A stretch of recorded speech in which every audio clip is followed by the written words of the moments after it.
Right, what we've got here today,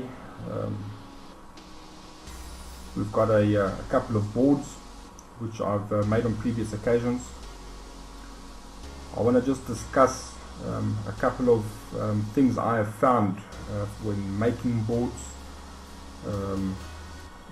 There are various methods of making boards. I won't say there's any incorrect methods, just some of them are a little bit more tedious than others, and I found this method to be the most reliable. You get less failure, obviously with the great success, and relatively quick.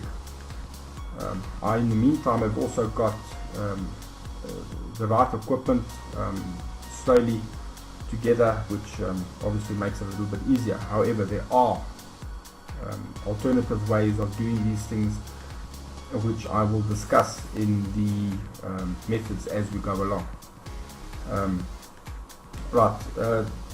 Very quickly, one of the methods that the guys use commonly is to use a laser printer, where they print the circuit onto the photo paper. They then place the photo paper on top of the board, iron it over, and then release the paper with a little bit of water, let it stand, remove it, ferrite chloride, and happiness, you've got a PC board, provided all of the ink was transferred from the photo paper onto your PCB. Sometimes if you apply too much heat, the fine tracks or thinner tracks tend to smudge. Doesn't always leave good results. If you don't apply enough heat, they tend to peel, which can leave broken tracks. Anyway, so from trying those methods, or that particular method, which I've done successfully, I've in the meantime found the easier way of doing it. I use a positive resist, which is available at most of your electronic outlets. There are a number of companies which actually make it, so it might not necessarily look like the particular one that I showed you, but if you ask them for a positive resist, they could probably provide you with the right thing. The positive resist, you pretty much clean your board, you spray it up with your positive resist.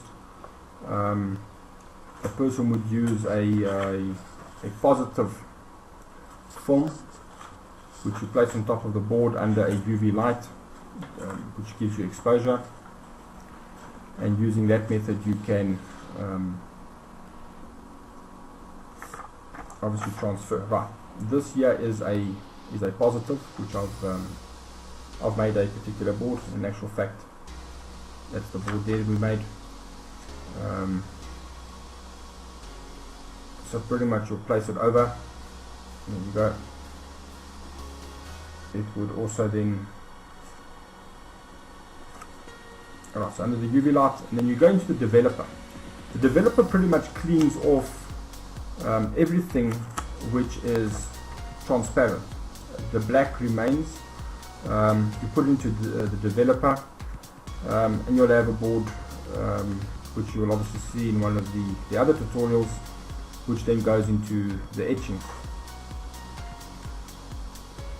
Okay, for the etching, I do not use ferrite chloride anymore. I'm using a mixture of hydrochloric acid and hydrogen peroxide, which is then diluted further in water, which I find etches a lot quicker than your ferrite chloride. The other thing is with having fast etching is you have higher detail. Ferrite chloride tends to undercut on your finer detail, which obviously then takes it away. With the faster etching method, you tend to get higher detail, better boards, and less time inside the lab, if you wish to call it that. Okay, just another thing, I use two different boards to do my projects. This is a standard base FR4 board. As you can see, this is the track side of the board. This is the fiber side, which has got no copper on it. This is just a single-sided or single-layer board, which at the moment this is what we will be concentrating on. We will do double-sided tutorials at a later stage. Right. This is FR4. This is a 1.6 millimeter board, which is very rigid. Again, a standard type board that you would find at most of your hobby shops. Perfectly good to use. The other board I like to use is a board that looks like this. This is also an FR4. This is the copper side.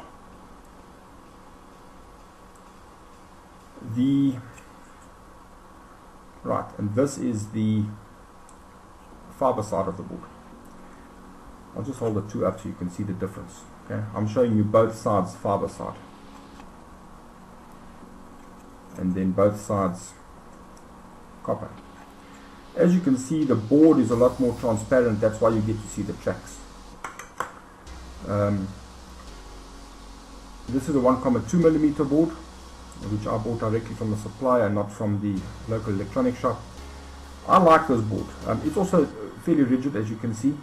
It's got a little bit more flex than the 1.6 mil, which is also depending on the size of the board. For smaller boards, it's fantastic. It really doesn't really make too much difference. But I like the appearance of that. Once you've got your components on it, I just feel it looks quite good, and it works just as well as the other. The copper is exactly the same thickness as the 1.6. The big difference is in the fiber part of the board. If I could actually hold this up and do that there, you could probably see the difference in thickness. Right. The other thing that I do is, if I can have two boards here.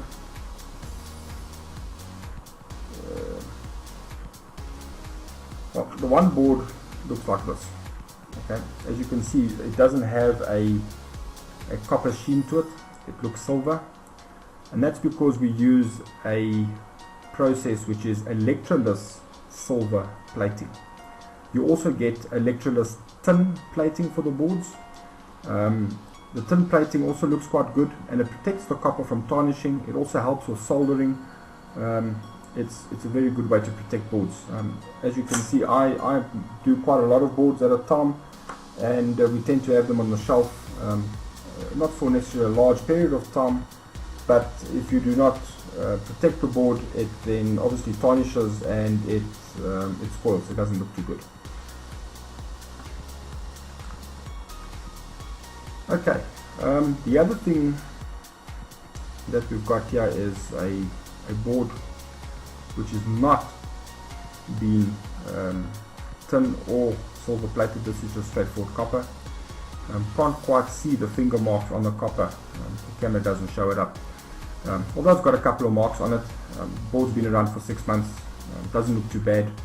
A couple of my mates come around and they tend to manhandle the thing. It's obviously got finger marks on it, a little bit tarnished, but other than that, it's still in a good condition. Right, I think that covers the basics of what we will be doing. Just to quickly snap through one or two of the processes. The first thing we're going to be doing, we've got a negative, in actual fact it's a positive, not a negative, due to the fact that we are using positive resist. There's two ways of doing the positive. This here is obviously with a transparency. I normally have mine made up by a company that does the litho stencils for the industry. And we have relatively big sheets with quite a lot of circuits on it at a time. When we do multiple circuits, if I can just find a good example here for us. Here we go. There's an example of a a large positive. This here has got a total of 16 boards on it, larger than A4, so we can't print this in our printer. The other advantage of having other guys doing it is that the density of the black that these guys put over is it outperforms any printer. It really is dense. It doesn't scratch very easy. It really makes a good negative. The other process or method that I'll be using today is I'll be using a plain paper white sheet. On this here I've just printed a couple of components. As you can see, there's a couple of resistors with a 2.5mm spacing down to a 10mm spacing. I've got two ICs. It's a DIP 400 and a DIP 600. A little bit further on we've got some surface mount components. Those are capacitors that you can see there, and then we've got a couple of different ICs, PLCs and that type of stuff, and one or two transistors. Now on the smaller stuff like the lines, as you can see I've got it marked. Let's just get it over to the right side. I've got it marked over here on the paper. It will read back to front because this is also a positive base. The top line is a 2.5mm line, which probably will not etch.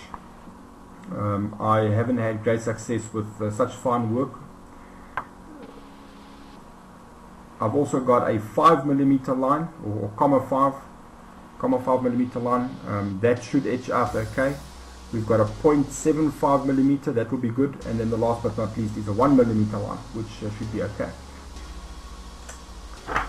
Okay, then the other thing we've got is we've got some text,